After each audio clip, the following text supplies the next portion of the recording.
In this video, we will learn how we can select rows of cells at the same time, and also how we can select column or columns of cells at the same time.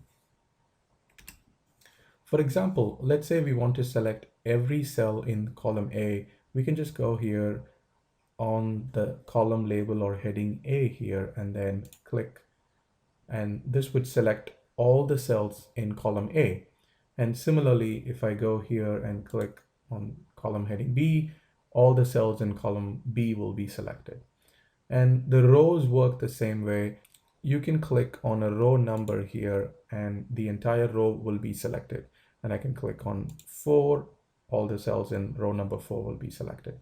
And this method can be applied to select multiple columns or multiple rows at the same time. For example, I can click on column A, and then using my shift key, if I go and click on column C heading, then all the 3 columns, all the cells will be selected, and I can click again in column, using my shift key, I can click on column heading G, and this would select all the columns until column G.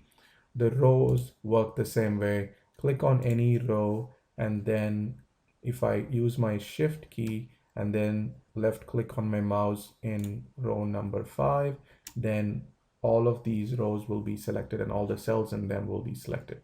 Now, so far we have talked about how we can select cells which are together, which are contiguous, but let's use a new method to select cells which are not next to each other. For example, I'm going to click on column heading A, which will select column A, and if I want to select only column A and column C, which are not next to each other, which are not contiguous. So if I want to do that, then I will use Control and click. Instead of Shift and click, I will press Control and click, which will select now column A and column C. And I can control on column heading E, and this will select column A, column C, and column E.